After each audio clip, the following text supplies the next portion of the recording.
Hello once again everybody, welcome back to Let's Play No Man's Sky. Just kind of starting from where we left off. I have killed some of these, by the way. These actually, like, I was trying to go pure pacifist, like, and just sort of like avoid conflict at all costs, but there are planets where these things are actually actively aggressive and they want to kill anything like that's humanoid. Oh, that's a total reinforced thing. There's no point in total doing that. I don't want to start a fight. But, yeah, these things actually drop technologies and, like, resources in that if you kill them. So, like, if you're kind of strapped for stuff to do, you might want to start a fight with them.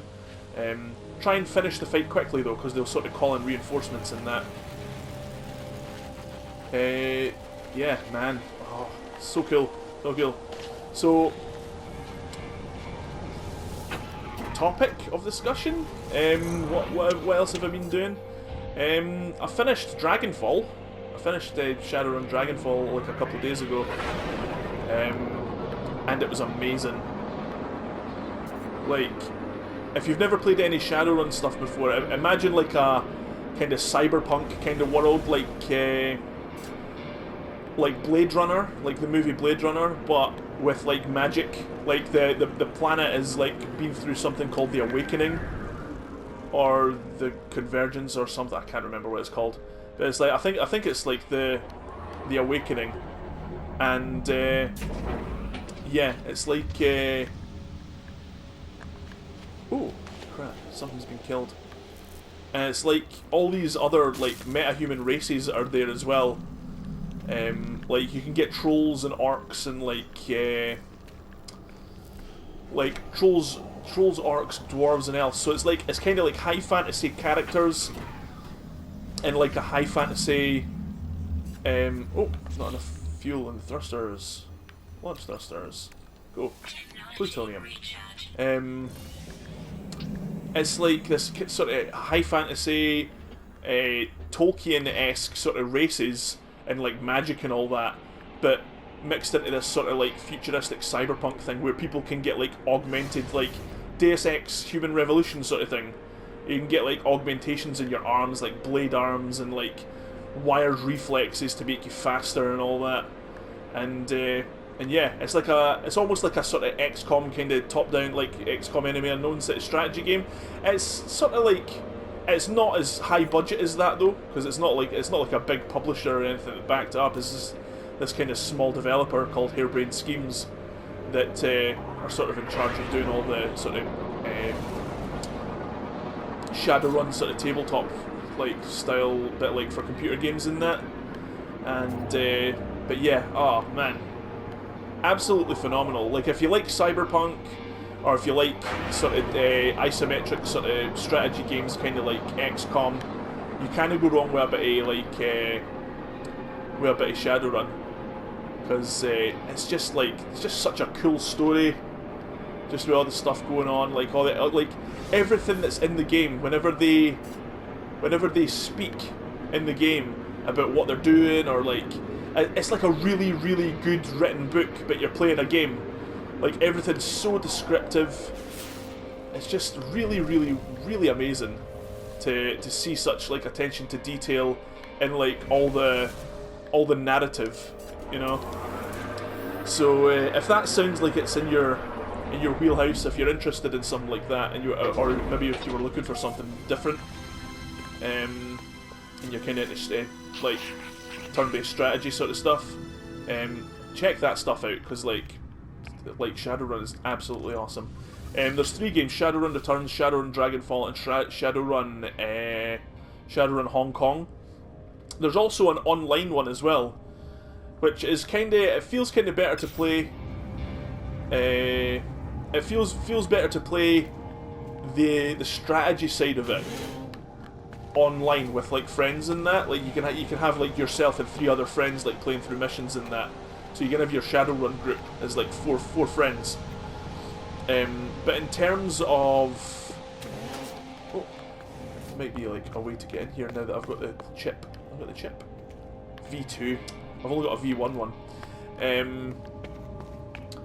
But yeah, the online game feels better in terms of like you can be strategic and like talk to friends and like tell them what to do, or like you're gonna have like come up with like a really grand strategy for like for taking down like a specific mission. But it's not quite as good for the narrative. The single player games are like way better in terms of like what the story like they're bringing, the story that they're bringing to the table, sort of thing. So sort of pick your poison. You know, what would you prefer to play? Like a decent sort of strategy game with friends, which is the online one, Shadowrun Chronicles Boston Lockdown, or I've actually got a couple of videos of Shadowrun Chronicles Boston Lockdown on this channel actually. So if you look back like a few episodes maybe before No Man's Sky, I think it's actually the 2 episodes before No Man's Sky was Shadowrun Chronicles Boston Lockdown. So if that sort of thing like takes your interest, maybe like play the online game. But if you're looking for a like really good story, just, you know, Dragonfall was absolutely amazing. So I suggest that at the very least. Undiscovered. Where's the thing to like that pole thing that you like that saves the discovery? Is it? Where is it? I'm sort of looking around for this like thing. Maybe it's over here somewhere. Where is it?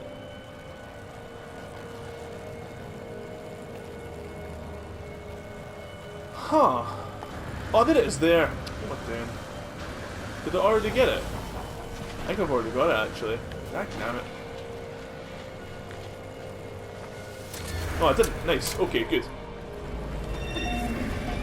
Busan Outpost. So I just love how colourful this is, man. This is beautiful.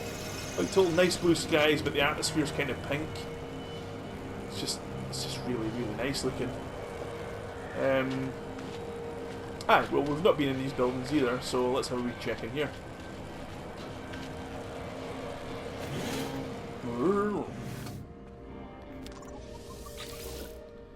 Already known. If you see swivel chairs, by the way, you can mess with the swivel chairs in the game. So these observatories will show you a way to like one of the markers, and like these puzzles are actually very simple. So you can see like it's 4, 8, 6. So wait a minute, 4, 8, 6, 5. Okay, but you can see that the 8, 6, 5, 4, 8, 6, 5, 4, and then 6, 5, 4, 8, 6, 5, 4, 8. So this is 4, 8, 6. So the next one should have a 5 in it, right? So what's the order? Is it's 5, 4, 8, 6. So it'll be that one. See? Simple. So if you were wondering how to do those things, like if it didn't make any sense to you, it's really easy just to like once you understand like that, it's just like all you're doing is moving like one character forward every time. Yeah. I didn't want that to come off as condescending, by the way, because like when I first like I got it the first time I seen it, and I was just like, all right, cool. So it's just like a simple number puzzle. And believe me, I'm not exactly on top of my game when it comes to that. But yeah, so that observatory gave me the marker for this thing down here. This, like, the ruin over there. Arrive in 21 minutes? I don't think so. I'm not up for that. I'll maybe fly there. This is another observatory, yeah. It's a transmission tower, okay. So 2, 4, 12, 48, 240. So 2 times 2 is 4. 4 times 3 is 12. 12 times 4 is 48. 48 times 5 is 240. 240 times 6 is 1440. There you go. So all you're doing is like multiplying it by like one more multiple.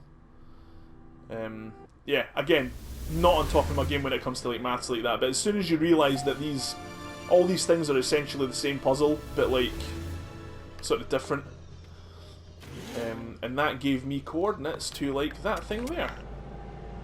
Arrive in 2 hours. There's a crashed ship over there. That might be better than my one. I have no idea how long it'll take me though, because like I would have to like come out of the atmosphere to go round the planet faster. Because you can like warp faster around the total thing. But we'll at least go to the ruin first.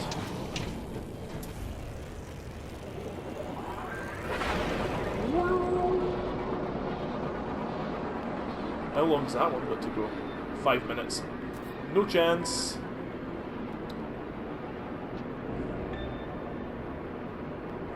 You can't use the hyper boost thing, the L1 and R1 thing where you're on a planet. You've got to go out in the atmosphere to do that first.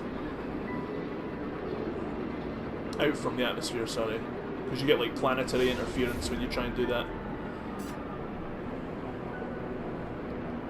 8, 7, 6, 5, 4, 3, 2, 1. Did I? No, I haven't seen this one yet. Okay, that's fine. Machine landing sequence, eh? I don't think I've seen this one yet. We might have to scan as well, though, because there might be like other. Nope. Okay.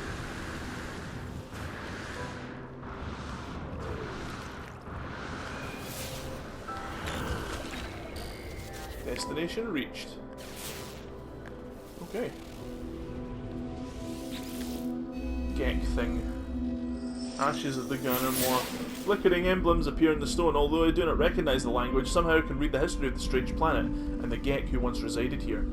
The first spawn grew, weakling, poor while, lost their trails in the spawning syrup and became mighty warriors. Each was imbued with the might of the Gek Dominion and its unquenchable will to claim the stars. Seek help with language.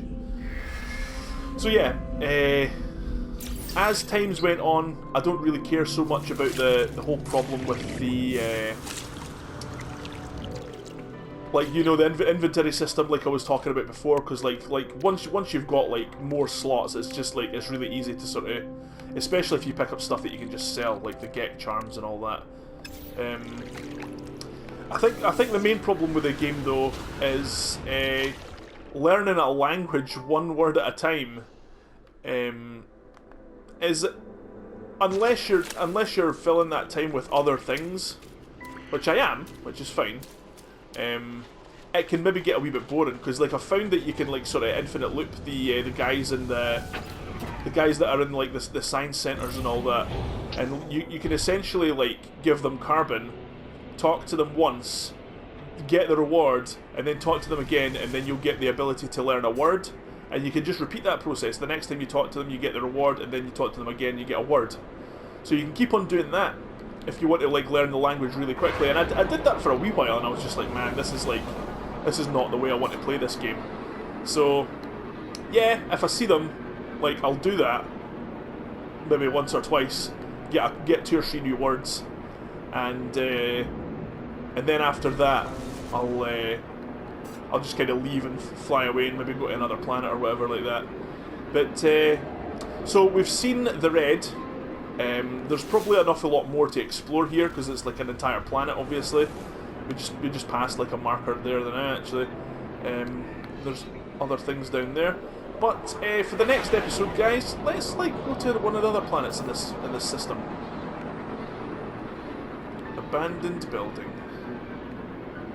So for the next episode, guys, undiscovered. So yeah, let's when we get the next episode, guys, let's head for this Repolzov Isco. Repolzov Isco. 3, 2, 1. Might actually get there before the episode runs out. Timer. So yeah, guys, I really hope you've been enjoying it as much as like you've maybe not been enjoying it as much as I have, but yeah, I've just loved it so far, guys. I've just been so. Ah, now this doesn't look very nice. It's a total dead, cold world. It looks like. It might look better once we get down there. But yeah, guys, thanks for watching, and we'll see you in the next episode. Bye for now. Bye!